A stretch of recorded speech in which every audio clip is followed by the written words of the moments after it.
Ladies and gentlemen, welcome to another episode of the Justin Palmer Show. Today's guest, Matt Woodson. He's the founder of Okanagan Trail Construction, and he's one of the most incredible people I know. He has had a very free-spirited life, to say the least. His stories are incredible. I think if you're looking for someone who you can identify with in terms of their philosophy towards life and how to balance social media, what's going on right now, Uncle Matt has a great perspective. It also just slipped out. He is my uncle. He was there for me in a lot of ways. He and I have always had an incredible relationship. And every time I talk to him, his stories they're wild. They are just wild, from almost getting stabbed in France to being in the desert with no water in India, to being in Afghanistan while the embassy had, like, during the time when the embassy had come under attack. So he's a true free spirit. I hope you enjoy the show, and shout out to Chris Williams for helping produce it, because this one's going to the cosmos. Enjoy.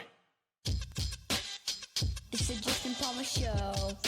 Here we go. Woo!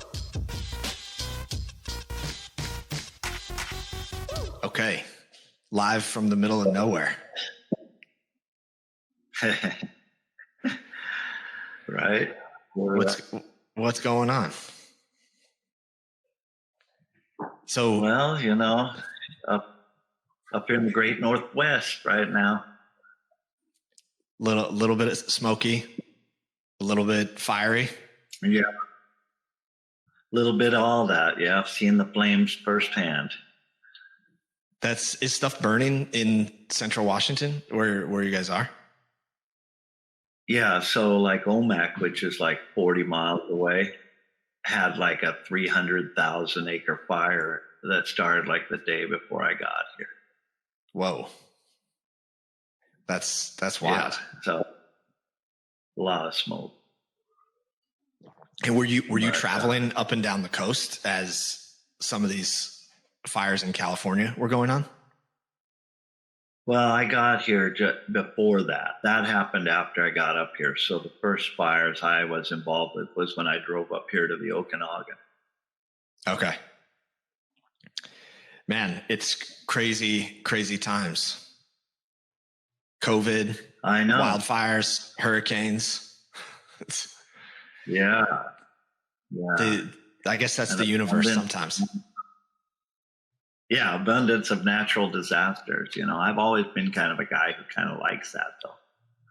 Not for the people who get damaged. So I've been the one who's had the wildfire come and take all my business away. So I know what it's like, but I just like Mother Earth kind of, doing her thing, despite what men think. It's like a cosmic reset in a way. Yeah. Yeah. And it's turning out there's all to know their families again. That's true. I think if people are taking the time, I think that's really valuable, is to take a pause and say, what am I doing? And I actually wanted to launch in on the question of how did you get to be such a free spirit? Well, you have to go way back on that one, because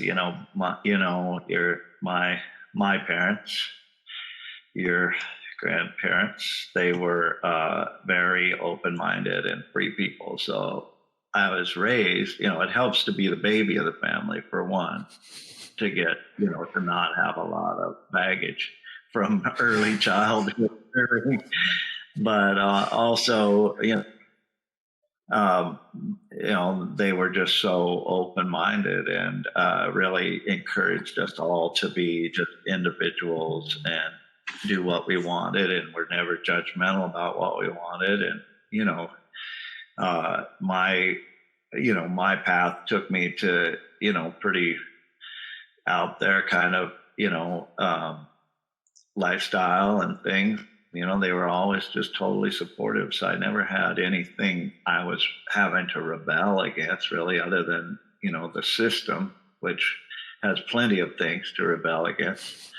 So I, pretty much that laid the fertile ground for me to kind of just pursue a life that, was based on what I think is, what a good life is, and nothing conventional, being pushed on me about that. And in fact, quite the opposite, being, encouraged to do whatever it is that I wanted to do. And I found a lot of good, interesting things to do, So I credit that with the greatest aspect for that. And then, just growing up when I did in the 70s, high school in the 70s and stuff. And basically, we look at the world right now, but then we had most of the people I know that were conscious at all looked at it like, we're going to get destroyed in a nuclear war between superpowers. That's the way it really looked. And, when I was in my junior year of high school, I had to be registered for the draft for Vietnam, and Vietnam ended. I was registered for the draft, but Vietnam ended. So that took a big burden off me of going to someplace I didn't want to be involved with. And then having the thing with the nuclear powers, and, it seemed like to a lot of us like imminent, war and probably the end of the earth. So, it drove me towards the hills. And that's why I ended up becoming a homesteader and, just hiding out kind of on the Canadian border, living a lifestyle of simplicity instead of, thinking that the system was going to last long enough for me to do good in it. I really didn't. I thought quite the opposite, So, yeah. What was that like, being signed up for the draft at such a young age and not knowing whether you were going to go? I mean, had you resigned to the fact that you may be going to war?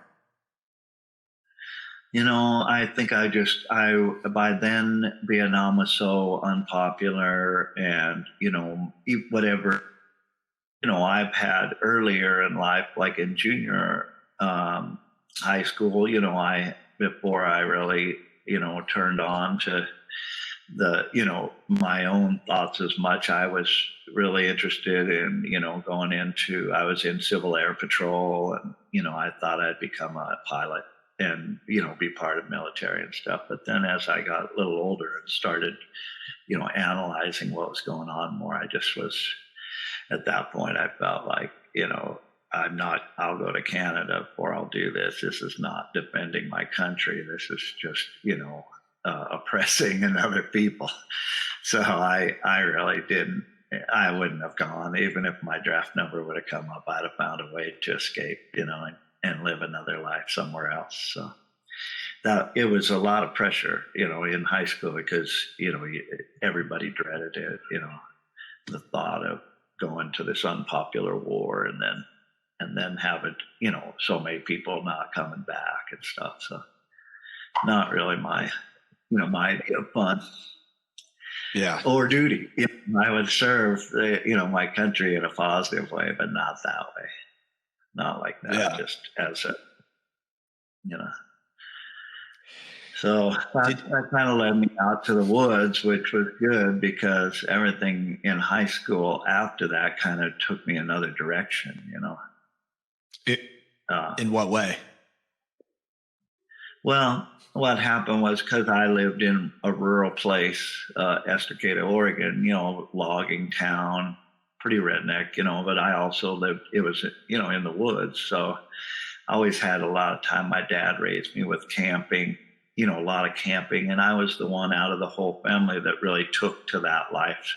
I loved that stuff, fishing. I mean, in high school, I tied flies. I taught myself to tie flies and sold them to a local fishing store. And, I spent a lot of time fly fishing. I liked just anything to do with camping. even as a kid, you know, I used to save my mom's S&H green stamps she'd get from shopping, and I'd go through and buy camping gear, and I built up this pack and all the things just from, you know, using cashing in the S&H green stamps for camping gear and stuff. So I was already that way. I just loved wildlife, you know, I was always the one around in the outdoors and stuff. So everything kind of played into it. And then, you know, give you a little impetus to get away from the system based on that it looked like it was failing. You know, I gladly went towards the mountains and found it to be just, you know, like home to me. So you did that right after high school? Oh yeah. So I graduated like a half a year early, and then I basically had my neighbors had this old 52 GMC, and it was just, you know, in the weeds, grown over, and I asked them if I could buy it for $50, and they said yeah. Brought it home, and I was mechanically inclined, so I rebuilt the carburetor, and it got running, and I got it all decked out. And then that's when I left home. I took off in that for northern Idaho, because that seemed like a good place for the mountains and stuff. So I headed north, ended up in Sandpoint, Idaho, and found this 100-year-old cabin to caretake that was up at the end of a county road up in the mountains.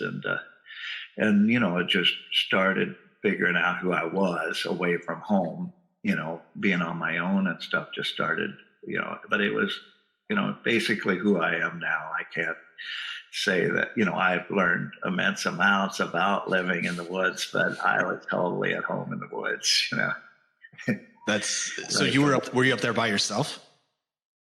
Yeah, I lived by myself, and you know, this guy who had stopped, my truck had broke down in that area on the highway, and this guy stopped to help me, and then he goes, "Oh, you know, are you looking to stay up here?" And I would like to. And he goes, "Well, I have this place. I need a caretaker. You know, I'll take you up there." And so I ended up towing my truck up there, and then just living in this 100-year-old log cabin. And the guy went back. He lived in Tucson.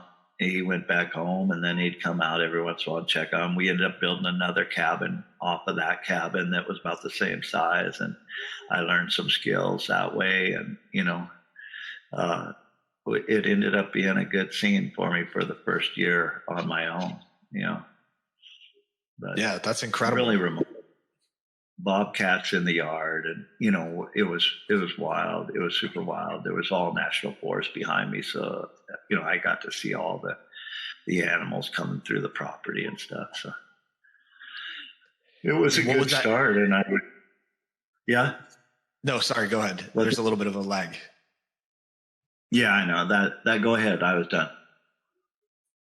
No, I just wanted to ask because I think a lot of listeners are younger.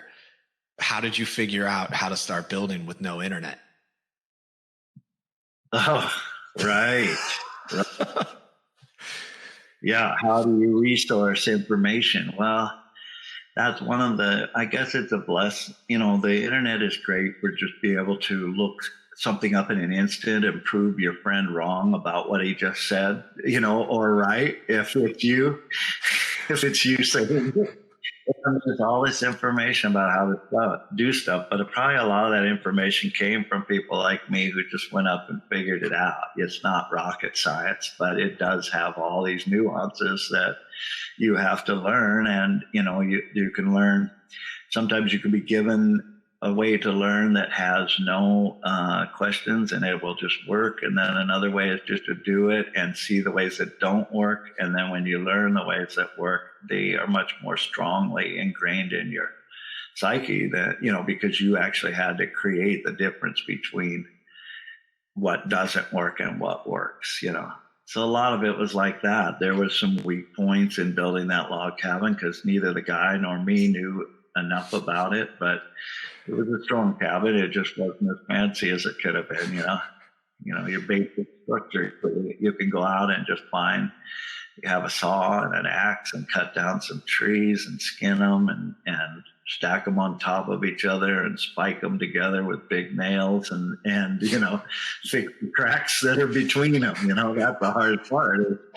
It's like, a sheet of plywood, 4x8, a log is like, 8 inches wide, and there's a crack between there. So you got to fill that in with something that'll stay. So there's a lot of details. It isn't rocket science, but it does have a lot of ways that are better to do things, down to these highly crafted ones that are just fit together like so tight, if you know how to do it. So what did you fill the cracks with? Well, there's different ways that people have, and one of them is to just take like a fiberglass insulation and stuff it in there. So what you do is you hammer nails kind of at the edge of the crack every, so often to hold the stuff in. Then you stuff in something like that. You can use innumerable things. A lot of people just use like mortar mixed with, say, sawdust, and you just pack the wet mortar in there, but it can shrink.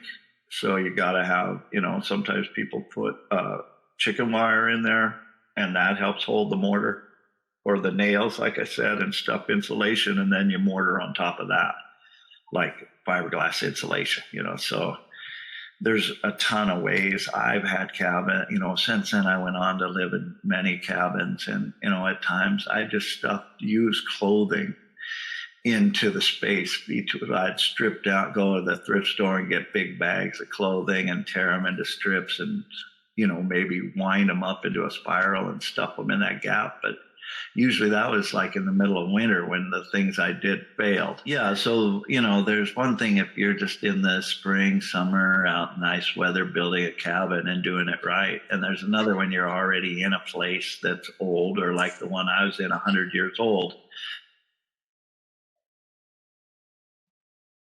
They were sealed on the edges with old newspapers that were like super old, and then you could still read. And then they just poured sawdust into the stud, like 100-year-old logs, and the inside they framed in a wall. So I would stick, they were full of sawdust, but the sawdust had leaked out. So you'd have holes where the air could just pass from the outside and the inside. And I found the best thing was just to get this, free or cheap clothing, probably, and just have it block the wind, and it's not 100%, but it was 100% better than what it was,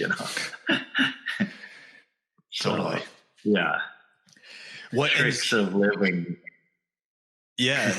I feel like that's probably trial and error, is like a forgotten activity these days. It seems like it.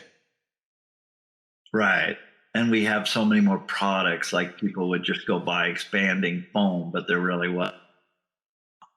So, it's part of it's due to the period of time, and also my socioeconomic position, which was basically that of being incredibly poor. And, I would go do jobs and get a little money, and then I would, survive on that for a while. My thing was never, steady work.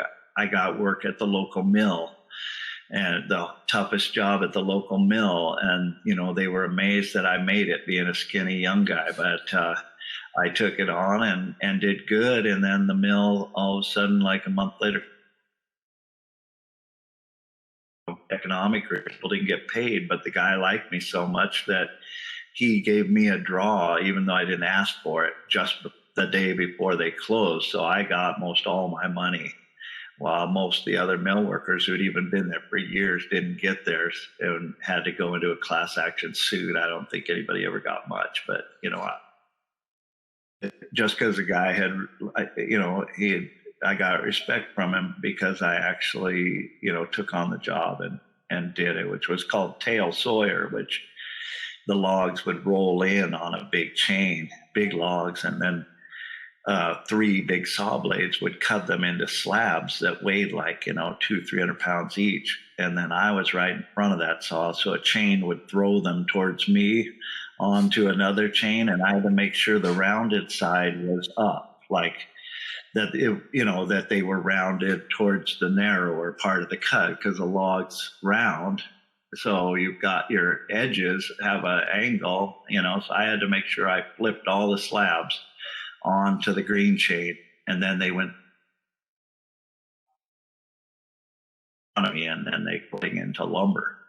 But it was super challenging, and it almost killed me a few times, but I stayed with it. I liked it. I liked that kind of stuff, actually. Yeah. You mentioned that you lived up in Idaho for the first year. Where did you go after that? Did you stay there or did you go somewhere else? So no, this is interesting because I ended up moving into town I started meeting some people, and then I ended up moving into guys who worked at a restaurant, a fancy seafood restaurant that was in Cardiff, California, and up there. So I lived with them for a while and had some different places around that area that were a little closer to town, because I got another job working for like weatherization services. The government had this service to make storm windows for low income people and stuff like that. So I'd go around doing that. So I had to be closer to town. And interesting, because I was just in Tonasket here in the Okanagan like 2 days ago, and the farmers market happens. And we were driving by, and the rest of the people with me, I said, go ahead and go in. I don't want to go in because I'll see too many people I know, and I won't be able to get out of talking to them. But people I haven't seen, 10 years, 20 years, but they're part of the fabric of this community now. So I go see that guy walking across the street. When I came to the Okanagan, he gave me a ride from northern Idaho in his school bus that skull strapped on the front of it, and he had his family and kids. They were hippies, and I met him and he told me where he's going. I said, hey, can I get a ride? He goes, sure. And he drove over to the Okanagan from northern Idaho and dropped me off, and that started my life in the Okanagan, really.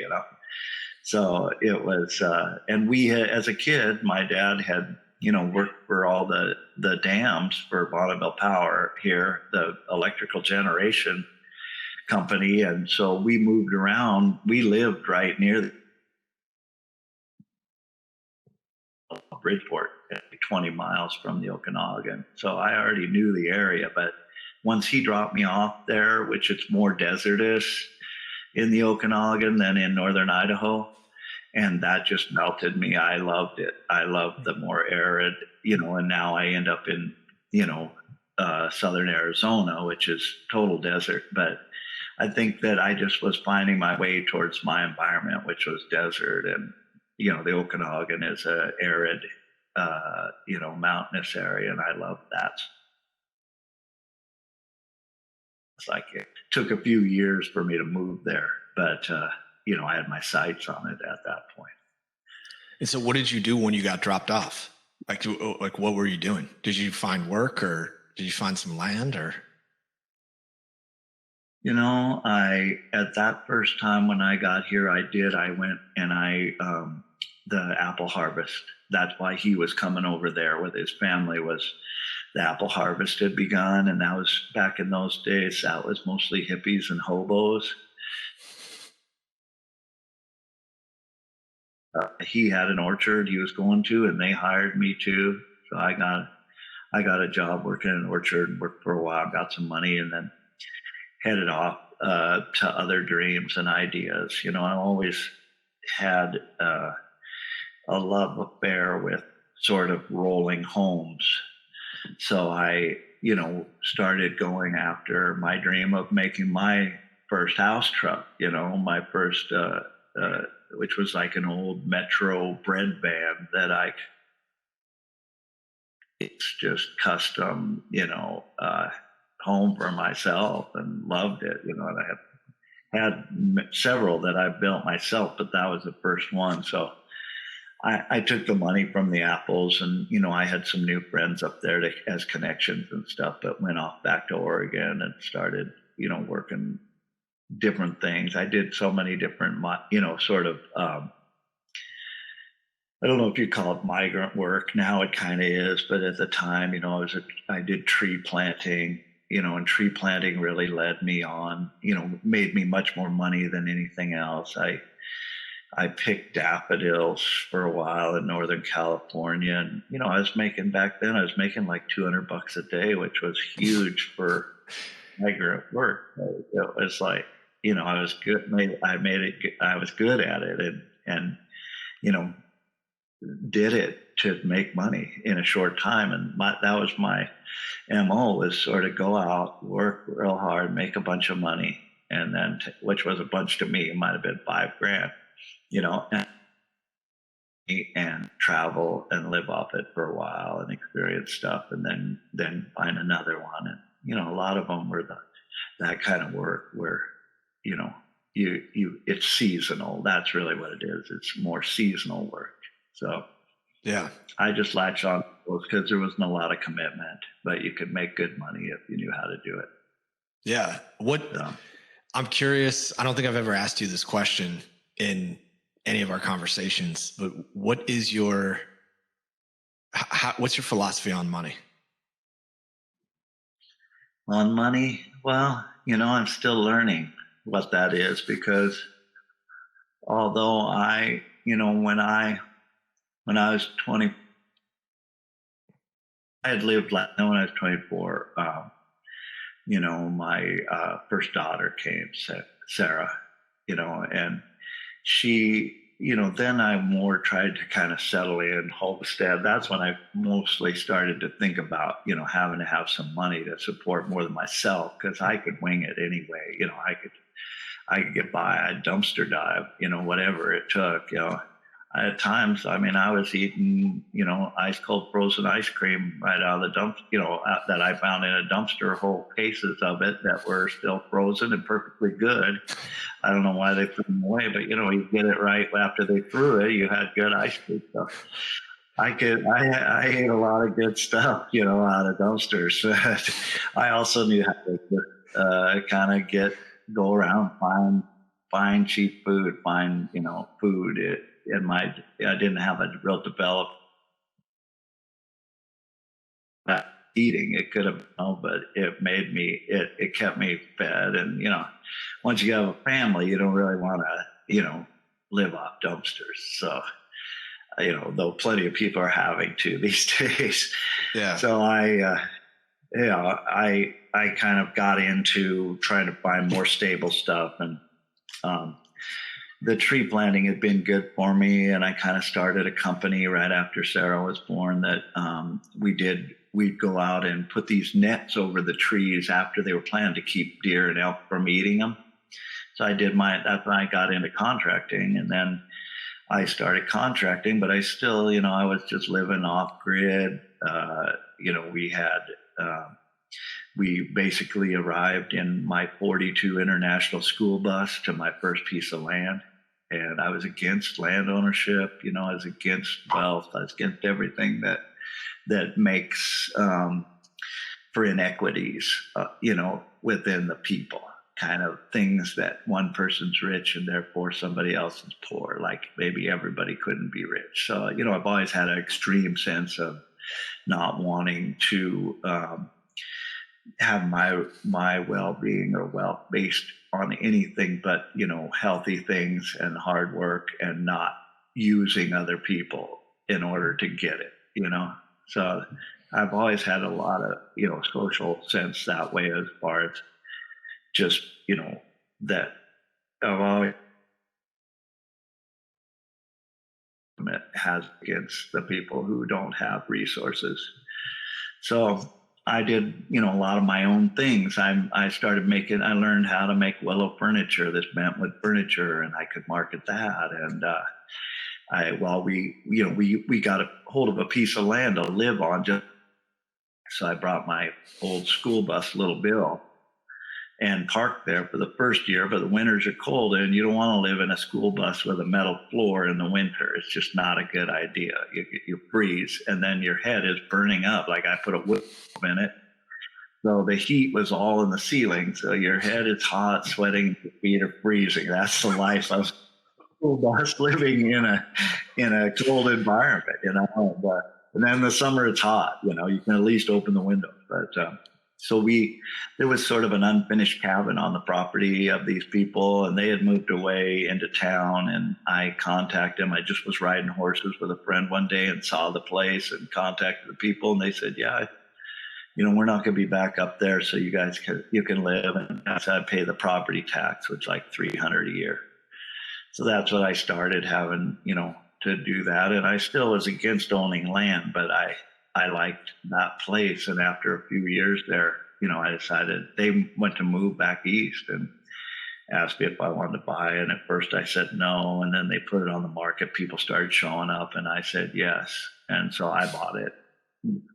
20 acres for $12,500, which I still own. That's our homestead. So, if you think about that, 600 basically. Yeah. And, you just can't, it's so private. It's so lush. It's so got a stream and it's the end of the road, nobody behind me. It was just like paradise to me. So I just started, kind of felt like that even though I was working to keep us surviving, I kind of lived my retirement, between like, say 25 and 40.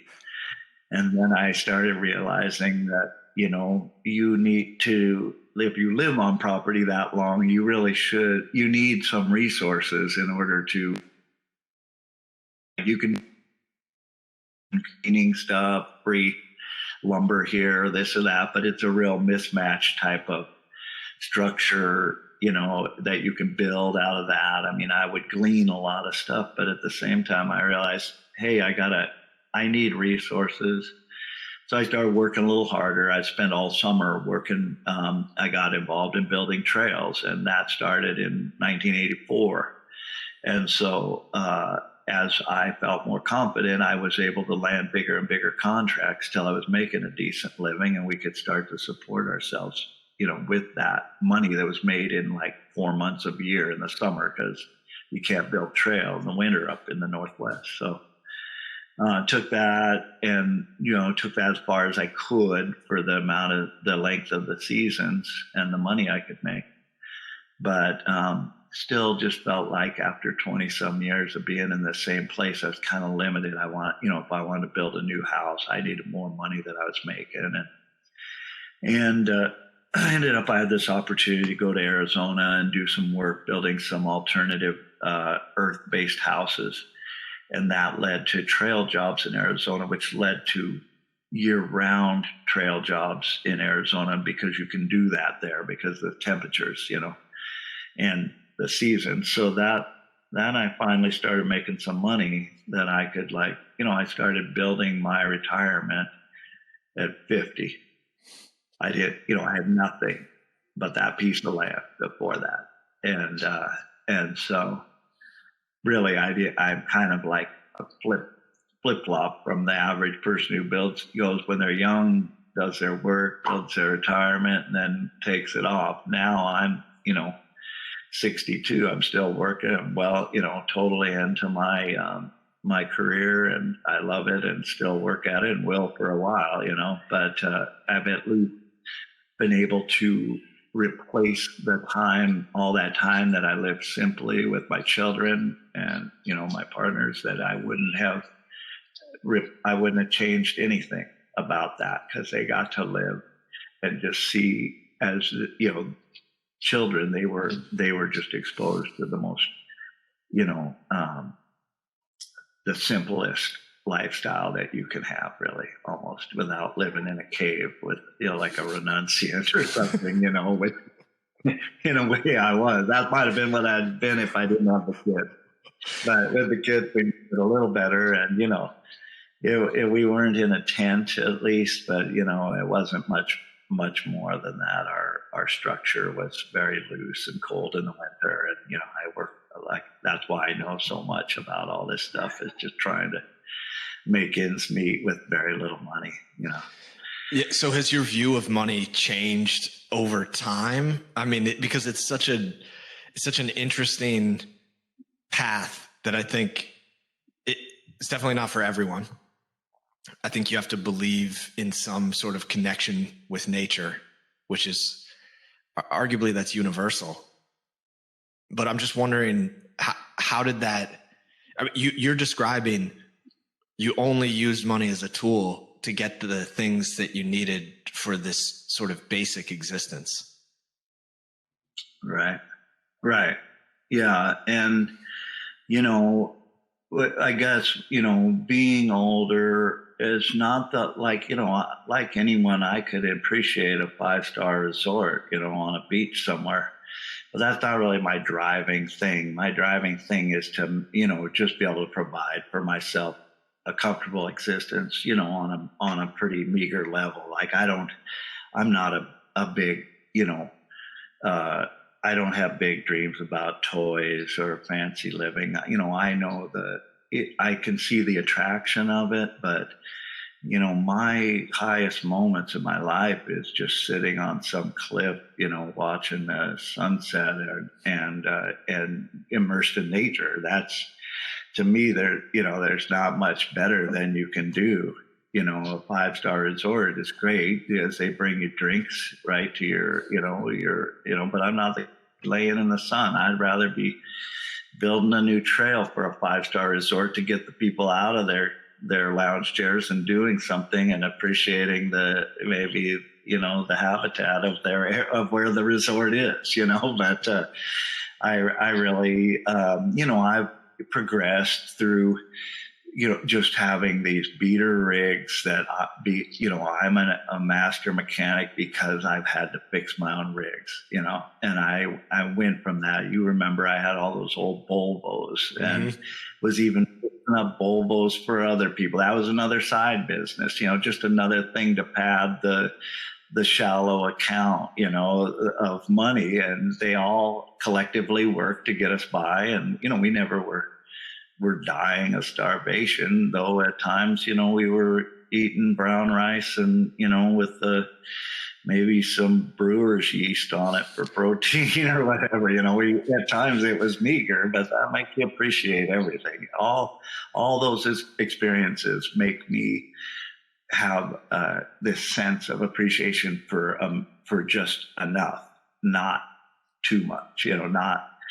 I'm appalled by the waste of our society and the way the world is all aspiring to that same thing. And, we're just destroying the planet. I've always been conscientious of just trying to minimalize my footprint, just to try to at least, it might not make a difference on the big scale, but at least personally, it kept me in the integrity I have, wanted for myself to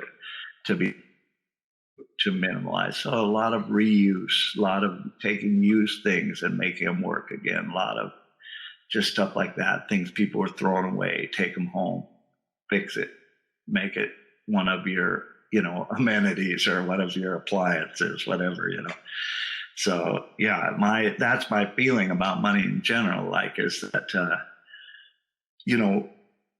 I've had enough of it. And I've been flush at times. That I could feel like, hey, this is great. It makes you but it led me into things that weren't necessarily healthy for me. Some people can probably be super healthy and wealthy and not.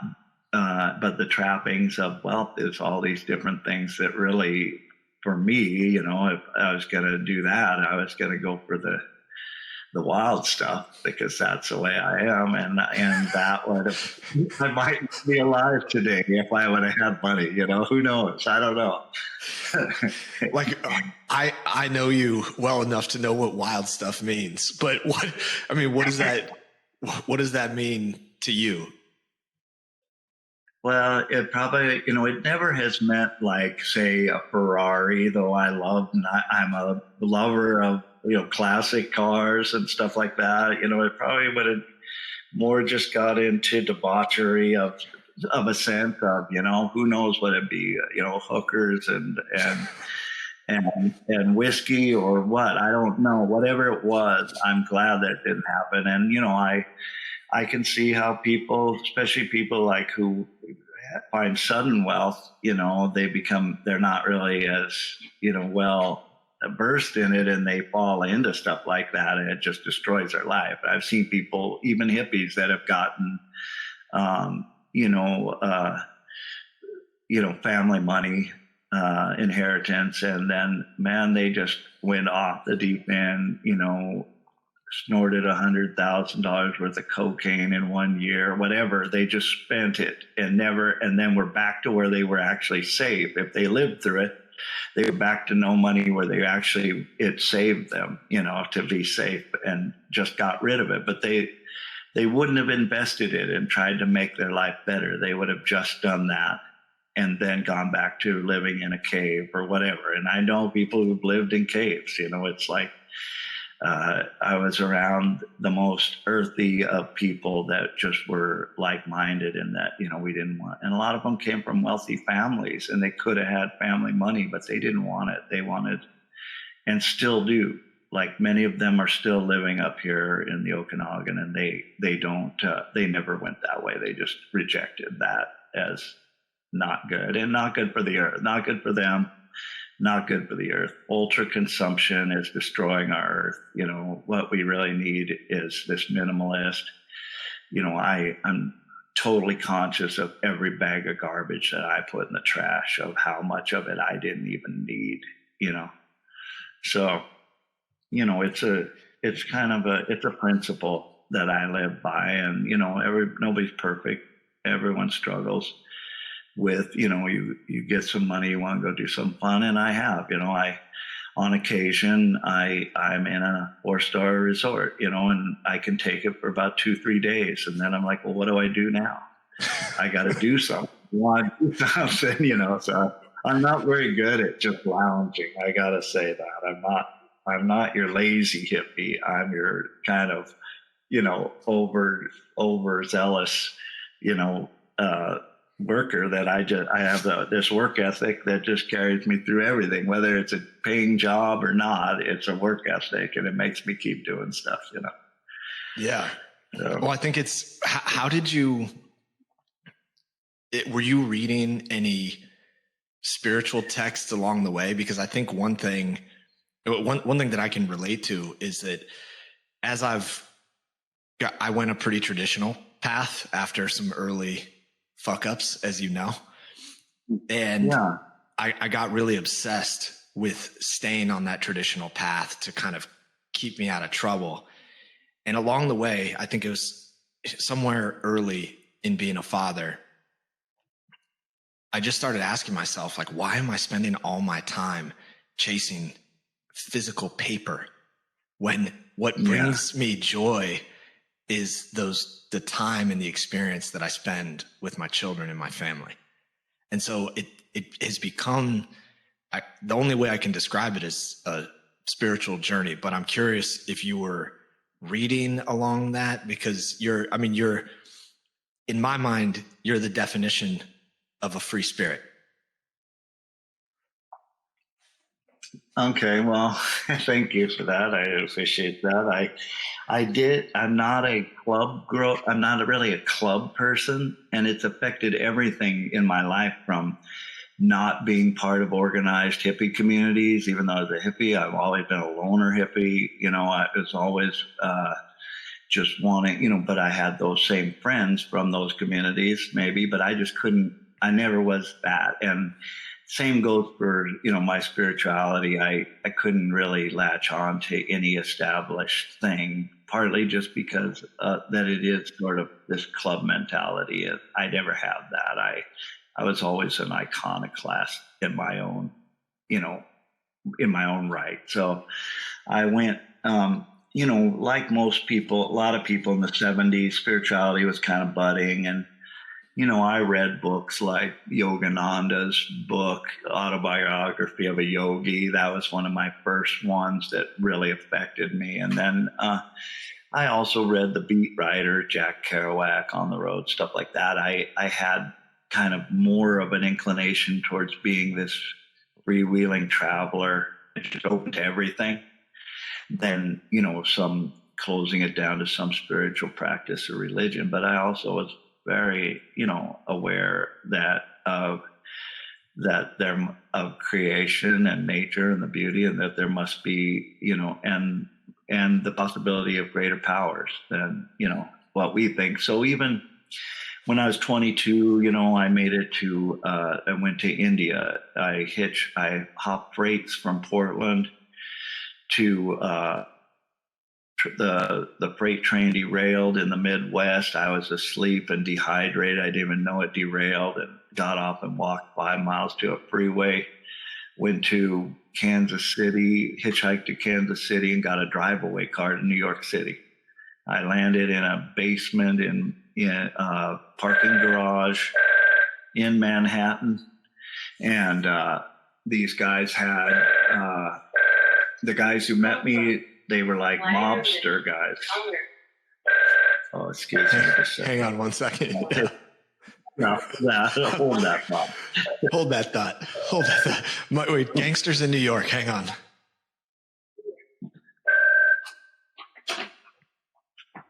There, I just hung it up on him.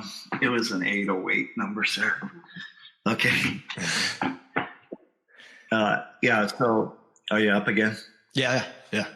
We're not. We don't edit. It's okay. People can take that time to reflect on what you just said in terms of knowledge. So anyway, these two guys looked like hitmen for the mob, met me and checked something in the trunk of this big LTD I had driven out there, and gave me a $20 tip and said thanks, And wait, what? How did you come across these guys?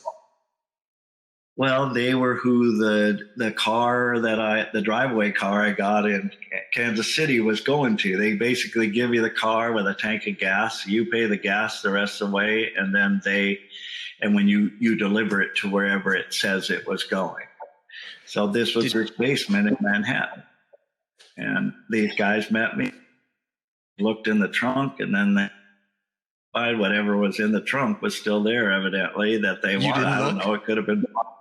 No, I didn't. I never did use the trunk. And it could have been hidden in the spare tire or whatever. I don't know what it was, but I delivered this car to them, and they gave me the 20. I walked out on the streets of Manhattan, my first time ever, and was just like, man, I'm free. This is so great. And so then I was actually traveling with my friend Gray, and so we went and found a place in, NoHo to stay. I had a friend that was a Rasta woman, and went and, I had a friend that from the community up in Okanagan, a girlfriend, and her mom lived in Queens. So we went out and stayed at her place for a week or two before I went to Europe.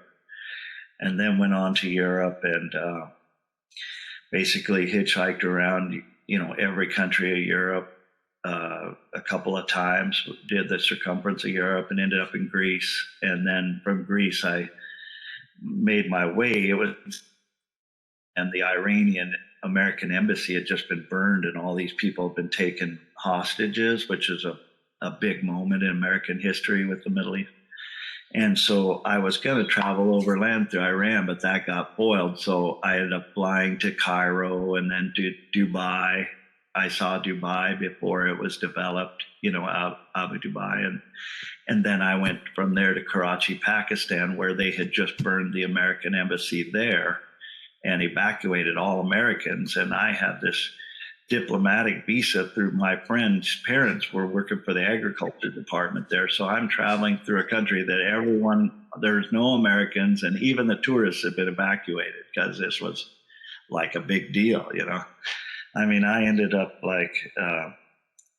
going to the Indian border and getting deported back to Pakistan. So I was hitchhiking through Pakistan while the people were so nice to me. I walked in front of the burned embassy to go to the UN building, where I managed to get a visa to India, and then went back, hitchhiked back to India, and then lived in India for the full time of my visa, which was I ended up with 8 months.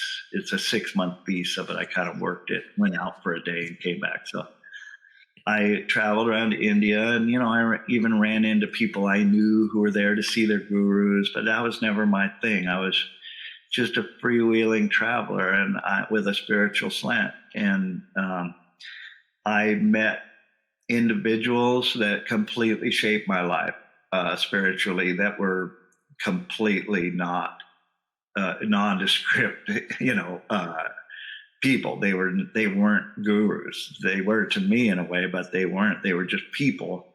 But their point of view affected me towards that idea of mine of simplicity and just living the most basic. I mean, one example is I rented a bicycle in the state of Rajasthan, which is a desert state of India, and the brand new bike, $3 for a month. And I had this other Canadian guy I'd met who played mandolin, and I played flutes, right? And we traveled on these one-speed bikes. It was a flat desert, so the one-speed bike worked. And we traveled like 500 miles through the desert, just like playing our instruments and going these far-off villages that they hadn't even seen, foreigners in forever, and they would hoard us and stuff and make us eat with the head person of the village and, all this different stuff. But that was a perfect example. But in that time, out in the middle of nowhere in the desert, we were low on water, me and the Canadian guy, and there was no one. It was bleak desert, and we ran across this goat herder out there just by himself with a bunch of goats near the road we rode on. And, I had a little Hindi, so I asked him, questions about, water. He shared his water with us, and then and then we talked about, he asked, his view of the world was so different that he thought I was from New Delhi. He didn't know, like 1,000 miles away, 800 miles away, but he didn't know the difference. I could have been what people in Delhi look like, right? This hippie with long blonde hair. Well, the guy, at one point I remember we were having this profound conversation. I said, no, I'm actually from the other side of the world. He looked up, it was daytime and the moon was out. It was kind of towards the evening. And he looked up at the moon. He said, is that moon, that moon, is that the same moon as where you are? And I said, yeah, that's the same moon. And, I can almost cry about it right now. I just melted down. Like, this guy, this is it. This is as profound as it gets, So that's the kind of experiences I had, various ones like that just realizing, how beautiful people are that, are simple, and just how that, in a sense is spirituality, just being in tune with what's around you. And, he wasn't in tune in the sense that he had no worldly knowledge whatsoever. But the fact that was both of our same moon bound us in this way that is, just so profound. I can't even, to this day, telling you, it chokes me up, It's choking me up. So, that's powerful. Yeah.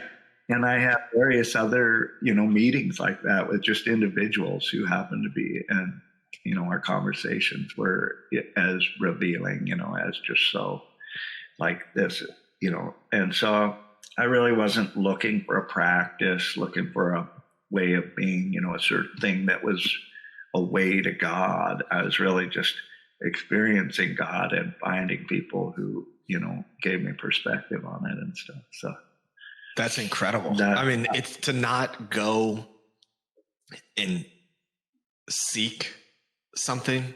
You were experiencing like what you already are. Yeah. There's a thing. Yeah.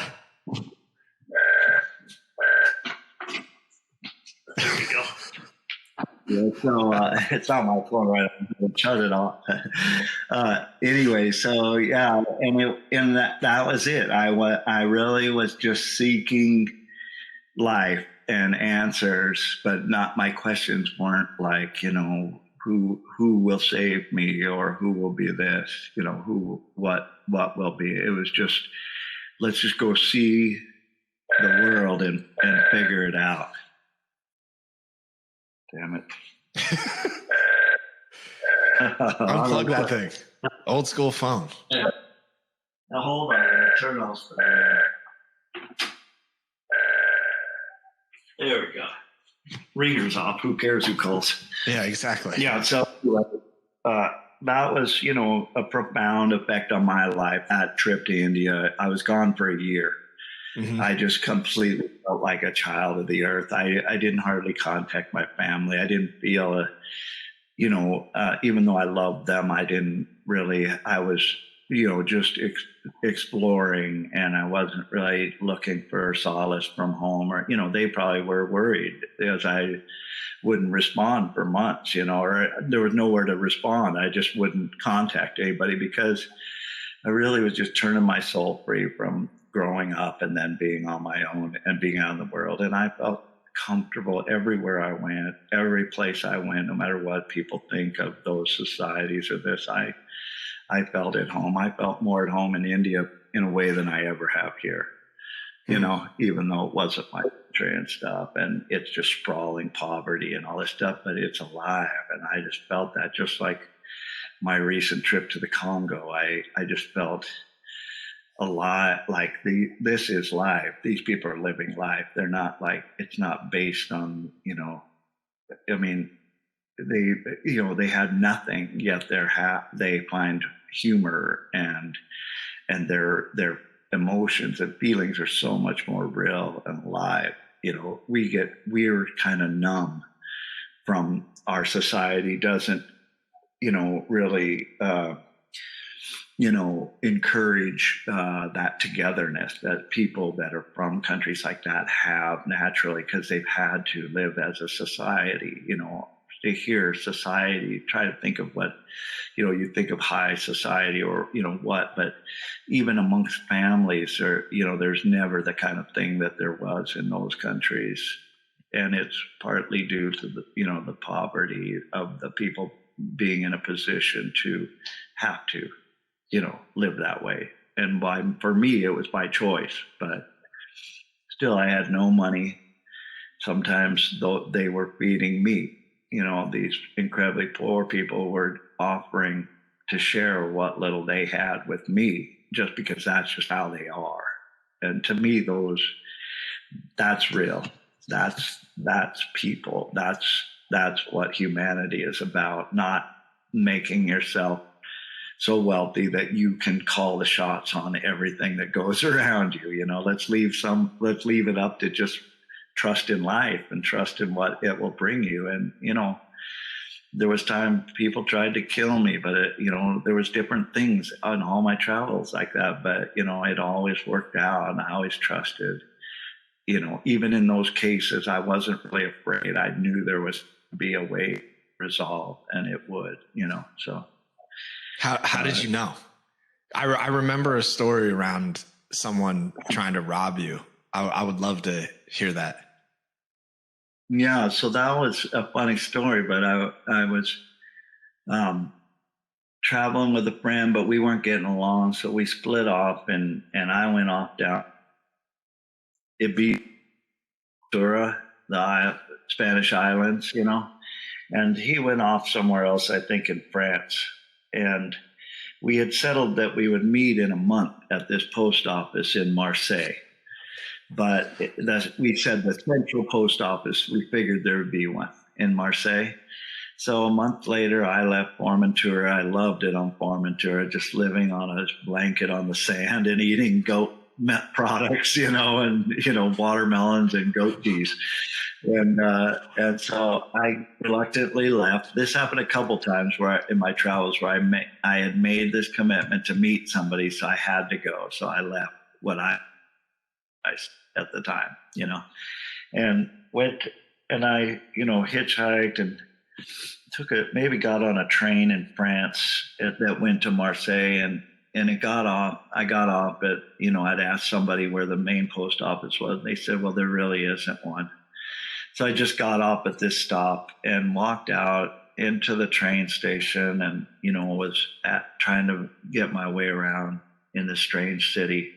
and the area was really like the North African section of Marseille, which has a lot of North Africans because it's the port from, in southern France. So these guys, I'm walking around the airport, and all of a sudden I come by, there's a little bookshop. I was going to ask about the post office thing again. And there's my friend standing there. It's like a 3 million, 4 million, and he turned out that he had come there to meet me and had a apartment nearby. But so we went, it's amazing coincidence. And so we went there, and it was in this kind of 3-4 story brick building, and it was all like really poor North African families. And I remember it was a shared bathroom on the second floor. So I went up to use the bathroom, and this guy comes in right behind me with this giant Bowie knife. And, there was a big language barrier and everything, but I figured out that, he wanted me to buy his shirt. He was, it wasn't just straight robbery. It was like he was going, money for his shirt kind of thing. And I was like, well, I'm just up here in the bathroom. I don't have any money, but in my room, it was like sort of like the Billy Goat's gruff. So I go in my room, I have money, right? So he comes down, he follows me down there holding this big knife to my back. And, I go in and, and as soon as I went in, I got some separation between him, and he's standing there holding the knife, and you buy my shirt, and then I had my friend, and he had a friend he had met that was in it. So it was 3 of us. So this guy stands there like, holding the knife towards all of us and screaming, we have to buy a shirt. And, I go, I'm not going to. There was too many of us, and his chances weren't that good. So he backed out, but he made it sound like he was coming back with his gang or whatever. So we basically took all the barricade, stayed the night, and left the next day, and nothing ever became of it. But somehow I got out of it, But that's not the first time I've had knives, guns. I mean, I've had people hold knives on me 3 times. I've had people hold guns on me twice. I've been in so many situations where the common thing was that I shouldn't have been there. And, I've had all this stuff, and all of it has kind of dissolved into something, manageable anyway. So, yeah. How did you process that from the perspective of like not freaking out? Because I think most people would just go instantly to panic and fear. Right. I don't know. I've always had, I don't think I don't think it's like, I almost would have said like a superiority thing, but it isn't that, because I don't feel better than anyone. But I've always just felt like that I've had this sort of ability to convert things into something else, whatever it is. It comes from everything, but also emotions, people, and all these people, I just talk sense to them, like the different people who've held things on me. I've always just kind of I never really had the fear. It wasn't I never felt the fear. I've had fear, like in Congo, I have fear that I would be macheted to death based on the situation I was in, but only maybe 2 out of 10 nights, right before I went to sleep. But, for some reason, all these situations that, I never would know how I would react in these kind of situations other than having had these experiences, and that I just sort of converted it into something else. And, I think I have compassion for the people. I never looked at them as bad. I just looked at them as being desperate, and tried to help them resolve their things sometimes, and I just, it's just, I guess I almost take it for granted, but I've almost felt like that somehow it's protected.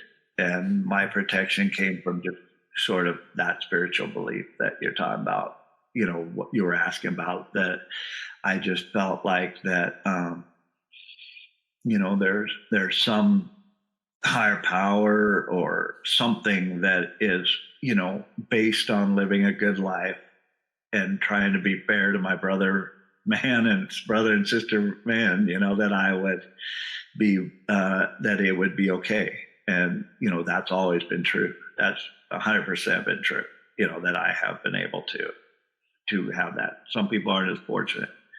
Yeah. There's situations where it might be different, but at least I would have wanted to go out that way anyway, not feeling like, that, oh, I'm going to die, or something like that. I never thought that in any of these situations. And I don't know why. I can't, in a way, you asked a good question because I can't really. That's the best I can do to answer it, I think that's a perfect answer, though, is that you have to just believe. And I'm not, as you know, I didn't grow up in any sort of like structured, organized religion or anything like that. And somehow life has its way of bringing these important questions to the forefront of your experience. And it doesn't, I really appreciate what you said about not following any sort of structure, because I think in general, people are just so tribal in nature that they latch on to these things, right? I'm American. I'm from Texas. I'm Indian. I'm South American. I'm this, that. And we try to label all these things. And that's where we get in trouble, is that like the story about the guy pointing to the moon is like, I mean, seriously, I felt that experience, and I've had experiences like that on my own in life with my kids or with just random strangers, where you're like, holy shit, everybody's just the same. Right. It's humanity, not like country in that. And why I do so well in countries is I've never looked at any kind of people as any different than me. Everyone is just human condition. Take care of our families. We're trying to, enjoy life if we can. We're trying, everybody's looking for the same thing. They're all the same. There is no differences. And I never have had an inkling in my soul that anyone, no matter where they're from or how they look, is any different than me.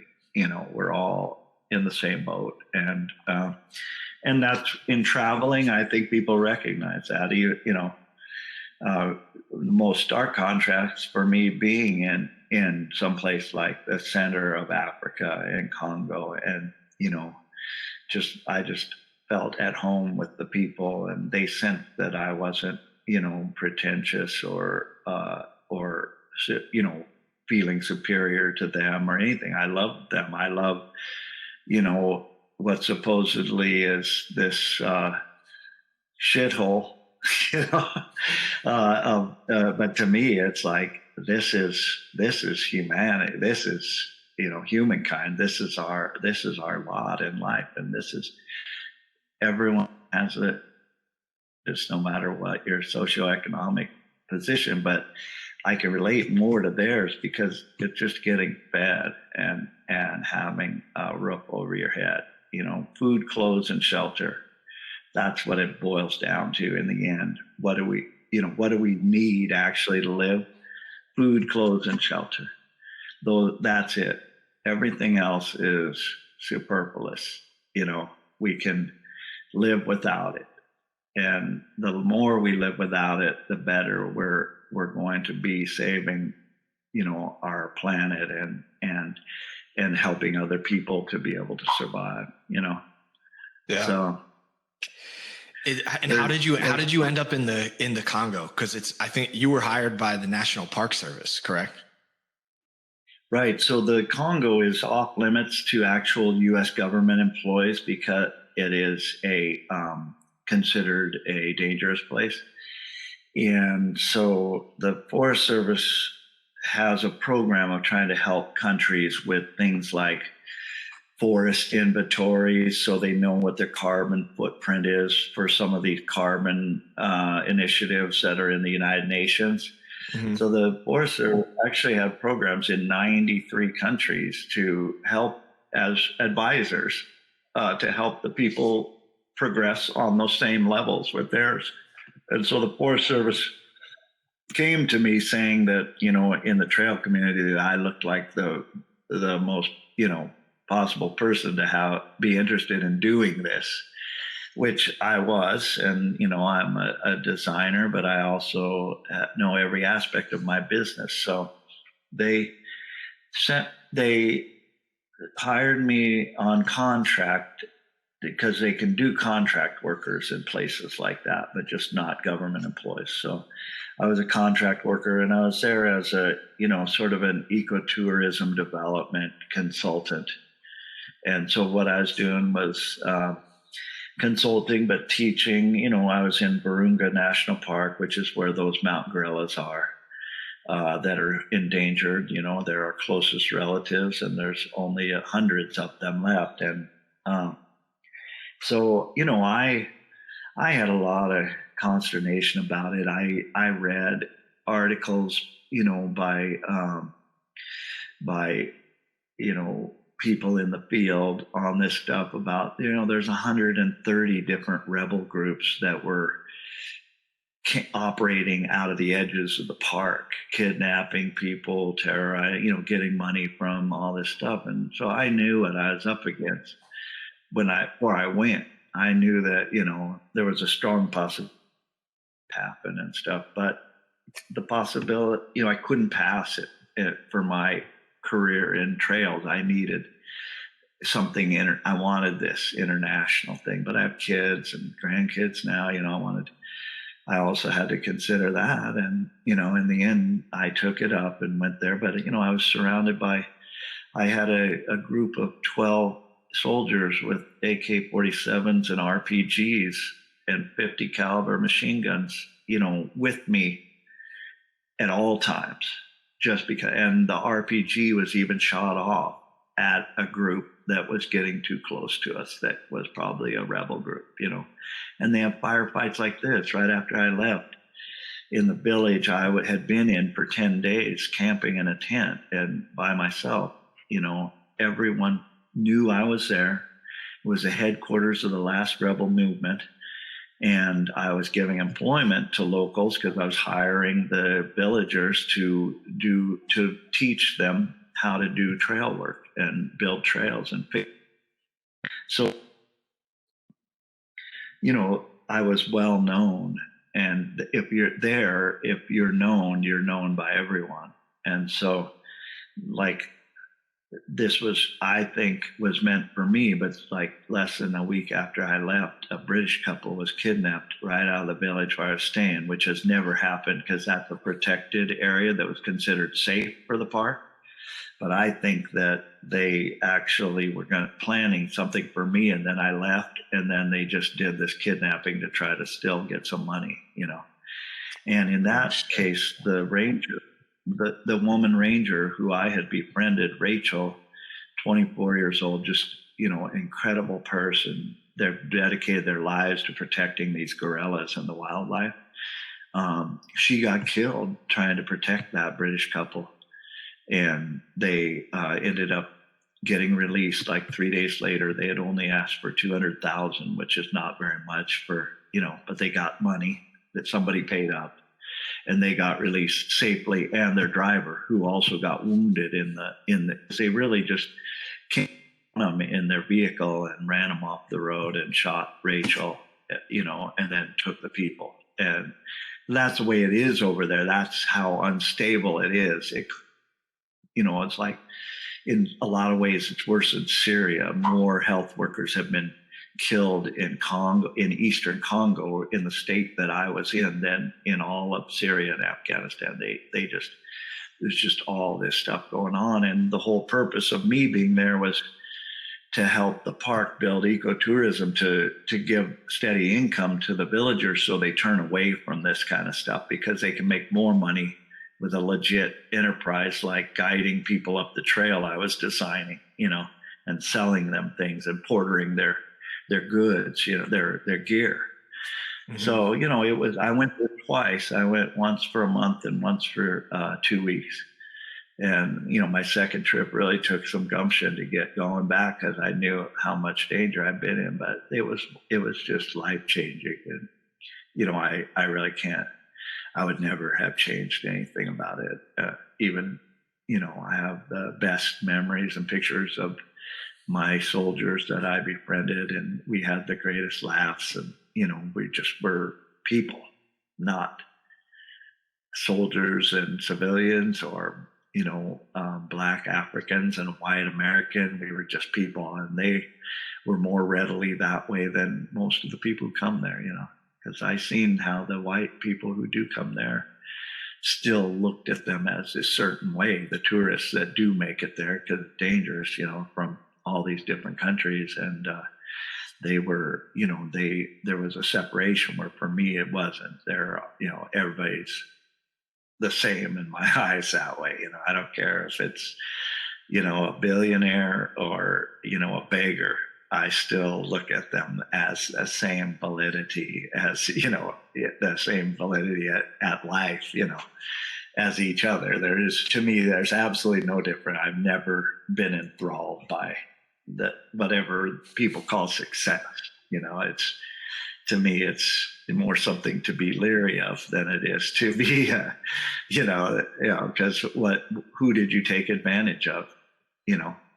Oh, your stocks are a distance away, but those stocks are, subjugating people, or, people are dying. Our cell phones, the cobalt for our cell phones comes from Congo, and people work as slaves to get that cobalt, and are killed, as youths to get that cobalt, or die from the conditions. It's like, how can you just take that for granted? How can you consider that those things are okay? Yeah. So we buy, and we go ahead and we have them, and hopefully try to do something useful with it, not just appease yourself. Use it to better the world around you, and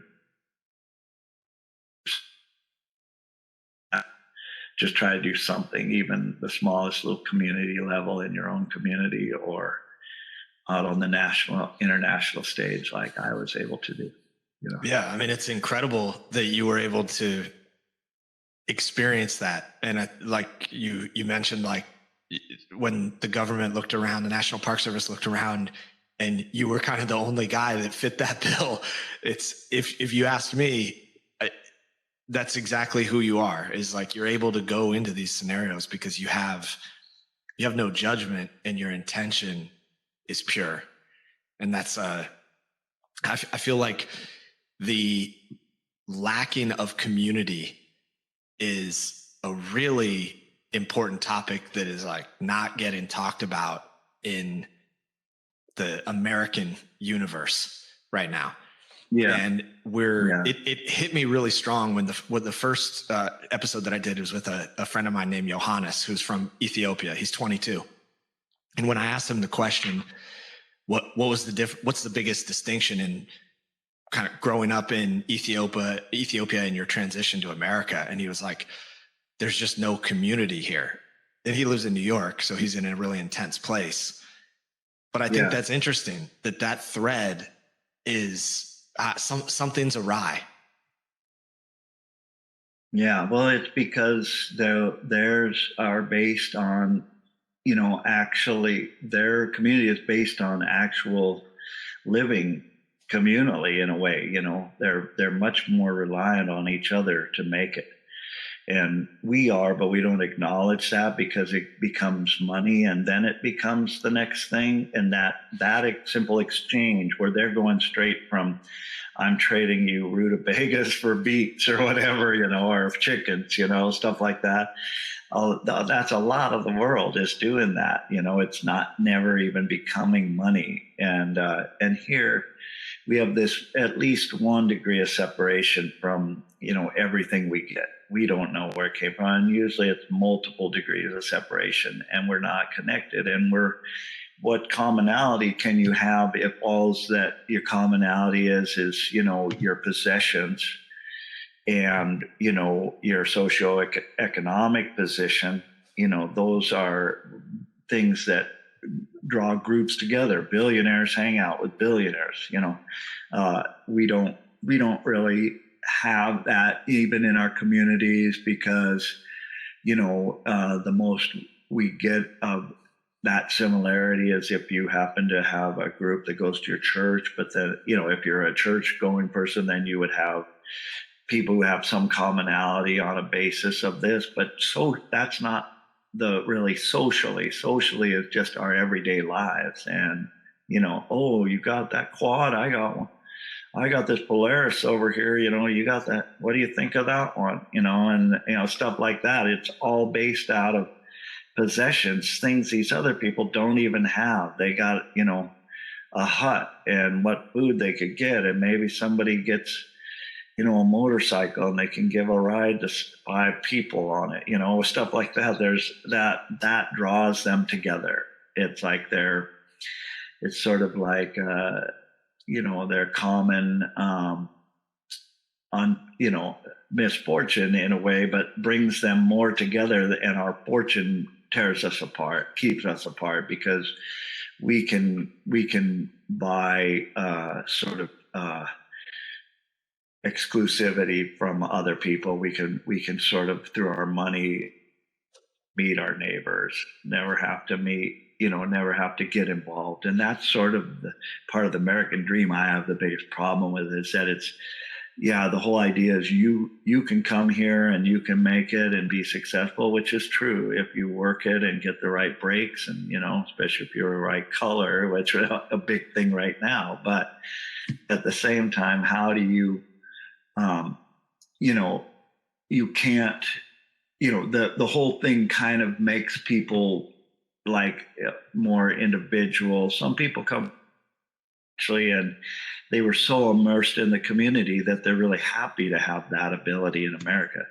But overall, it's not good for America, because it makes us just separate, and the separate is not a good way for groups of people to live.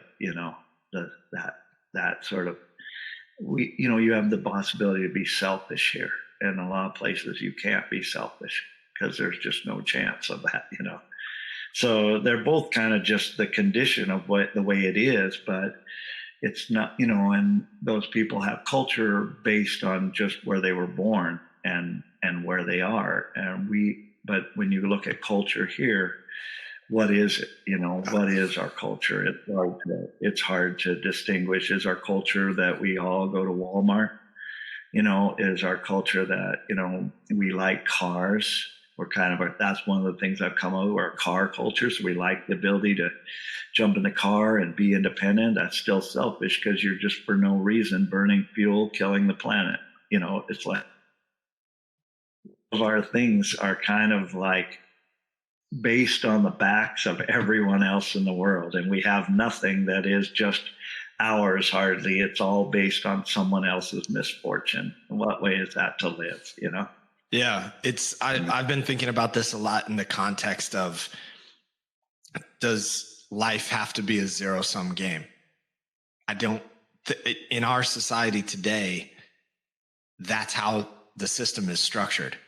Everything's zero-sum. It's I win, you lose. There's very few win-win. Even the win-wins, if you start peeling back the layers, they're not real win-wins in most cases. Yeah. And I think like the crazy thing is, I'm thinking about it, is like we've gotten to this strange place in American culture. It's almost like watching a fucking cartoon where we run around saying we're individuals, everybody earns their own lot, all this stuff. But there's this underlying human fabric that's required to make society work. There's fire departments. There's smoke jumpers for wildfires that break out. There's police departments. There's all these things that are required as part of the fabric of society. And whether you like it or not, we are communal in that way. I think that separation creates this like wall where you're like, I just pay my taxes and then I don't have to know the firefighters in my town, it's just strange. It's like, it literally is like watching a cartoon. And we don't want to look at those as social services, but they are. Everybody wants to deny that there is some social fabric to our society that we're capitalistic or consumeristic, but we're not social. That's a big movement now. But there's nothing that anybody has that didn't require some social aspect, and that's it. Like you said, firefighters, police, keeping that, all the different aspects of the society that actually do keep it running, and you see when those are gone, what happens, say, in some place like, Somalia or something where their complete government's been wiped out. Congo's the same way, because the government just pilfers all the profits they're the richest country probably in the world, because they have diamonds, gold, cobalt, all the things come from Congo. Yet the people are some of the poorest in the world because the government pilfers it all. The government and corporations, like many of these mines, are owned by things like Sony and Panasonic, so they can make sure they get their cobalt.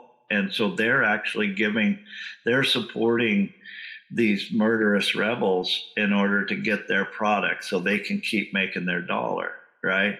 And so here you have a country that there's no social services, because they just suck every bit of money and profit out of it for the rich people, for the elite who's governing whoever, and then the poor people, the only medical even in Congo is from NGOs like Doctors Without Borders. All the medical services there are from other countries just coming in with these, nonprofits trying to help those people. But the government invests zero in their people.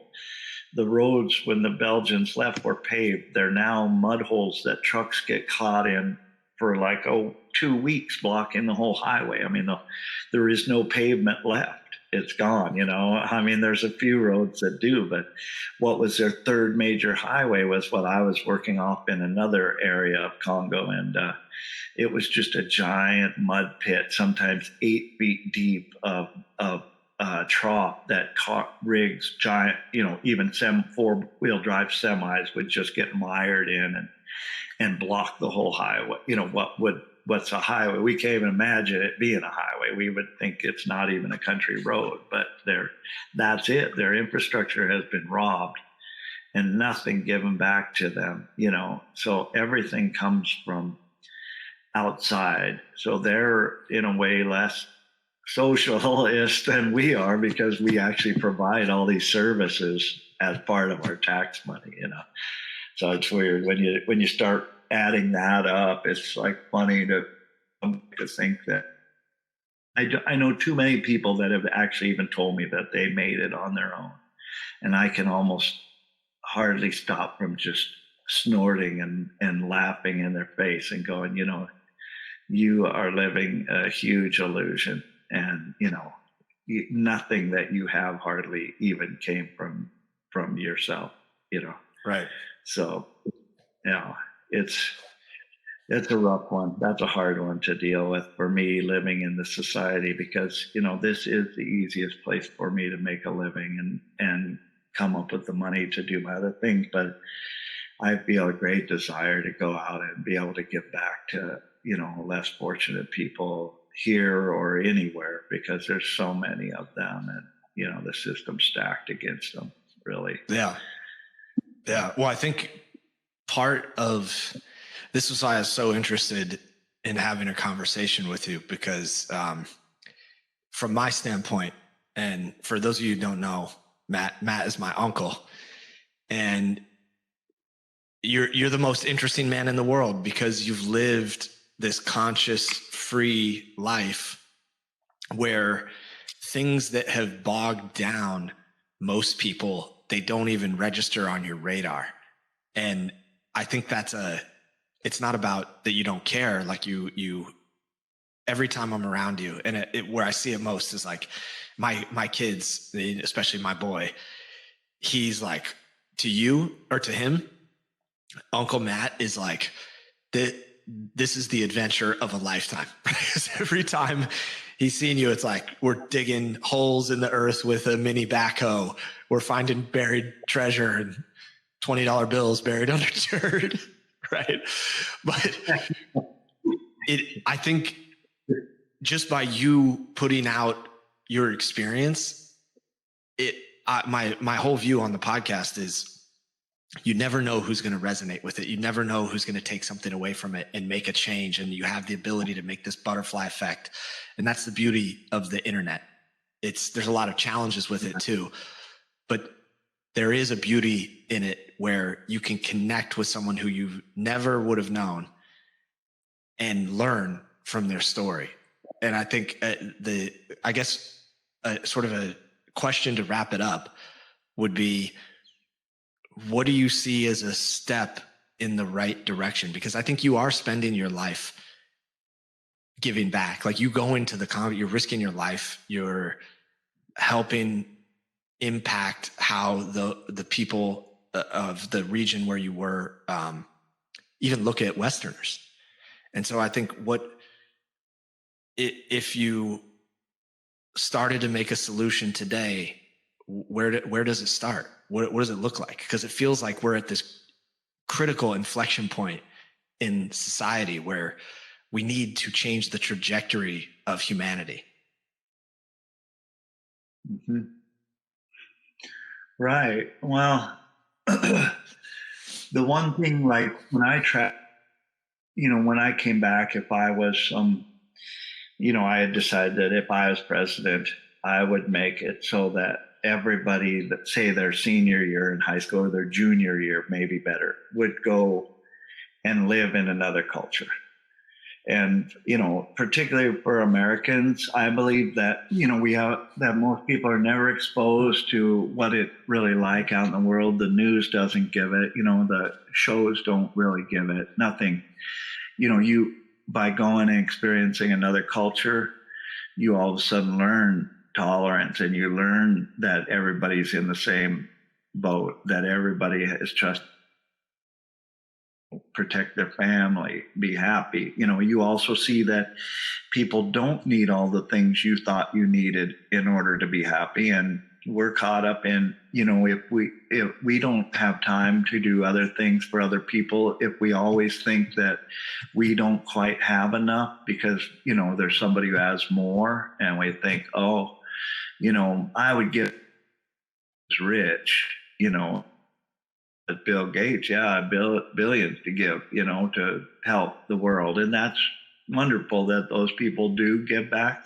But really, on a personal level, on a one-to-one level, we just, by having, especially when you're forming, I think the junior year would be an excellent year to be in another, people want to be with their class their senior year, but maybe, you go to another country, maybe you learn some language. It could be a language immersion course, but you get to experience the cultures, see that people are living with much less and are more happy.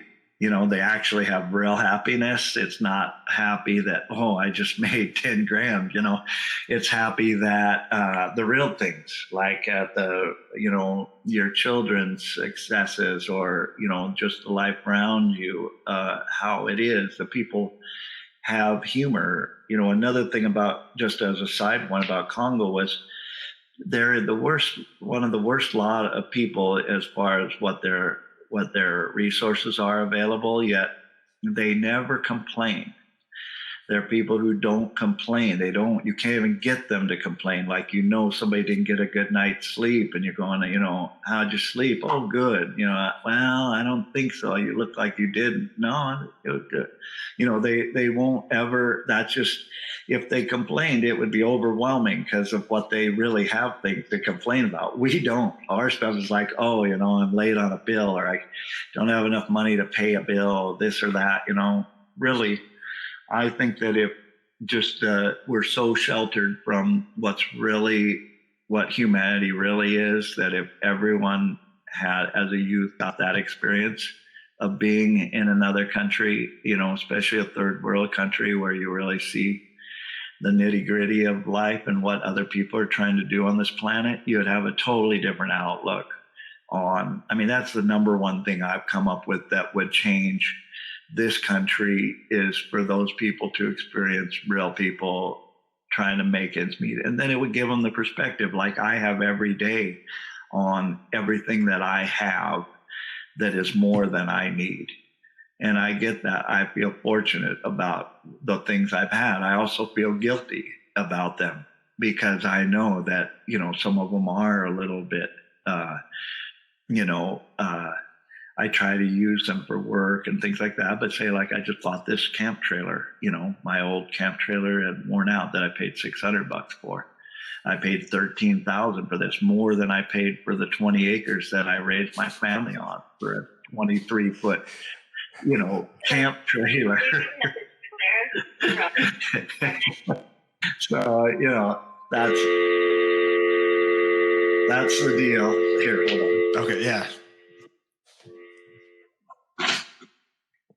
And that's I can't. It's hard for me to see how people can go out in this society, and you can always give back, help people, be nice, be open-minded. But really, to me, this is a part of people that needs to be changed, and we got to start with the youth, and the youth need to experience the reality of the planet we live on, because we are planetary citizens. We're not.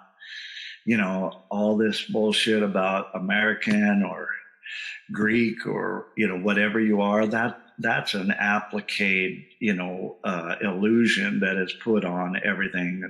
Geographically, this earth is one unit. And when you travel, you don't know the difference between borders. That's just something that man has made. And it has nothing to do with reality other than that it caused a hell of a lot of suffering. There's no reason why people shouldn't just look at all people on this earth as being brothers and sisters and in the same boat. We really are. So that's my one, little piece of wisdom that I would give is that, and I would, people wouldn't want to do it. That's why I would be kind of a little bit, dictator like to make it happen, but it would totally change the fabric of our nation to have that, for people to have that experience. So to me, that's what I've always thought, other than just find things, there's ways to find things that all things you do for other people also benefit you. So we can be narcissistic as we are in our society and still give back, because you will start to find, you might not even know what the ways are it will give back. But just by reaching out and doing something, you'll find it. You'll find how it improves you as character, if anything. So Totally, man. I couldn't have said that better myself. And I was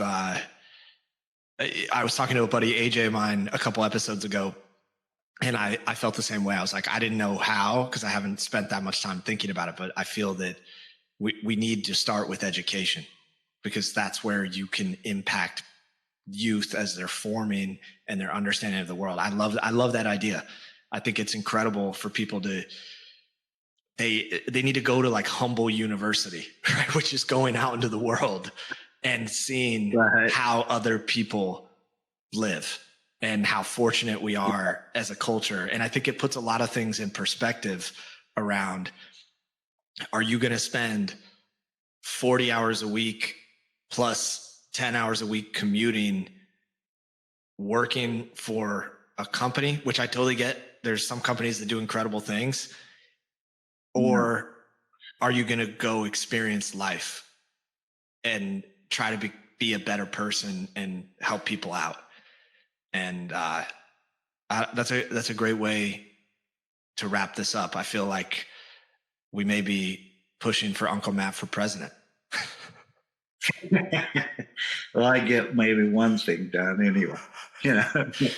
Maybe that's what needs to happen. Just focus on one thing. Right. Well, it's a complicated world, but we're not helping it. So that isn't help. The way it's running is just going to get worse unless something radical happens. And oftentimes that's death and destruction. And it doesn't have to be that way. It can. It'd be nice for things to change without it just having to be completely blown out to make it work, to make people start thinking different. Just like in hurricanes and the different people come together more as community, they help each other out, stuff like that. It's always through these disasters that people do it, but not on their own, free time with good, and goodwill. So, Yeah. I think there's, but that perspective helps, just to know that, you don't need all this stuff to be happy. We can be happy just from good interactions with our fellow man, and that's more meaningful than That's than beautiful. any new toy. That's beautiful. Yeah. It's I truly appreciate your time. I know you're semi unplugged. That's a wrap, ladies and gentlemen. That was incredible. Uncle Matt blows my mind every time I talk to him. I'm super thankful that he was able to get access to the internet while he was in between traveling. The man has a lifetime worth of stories. So I hope you enjoyed everything about that. Check out Okanagan Trail Construction. I'm going to post a link in YouTube to a video about the work that he was doing in the Congo, and check him out. I'm going to get him to set up an Instagram, and I'll post that in the description as well once he gets that set up. Peace out, everybody.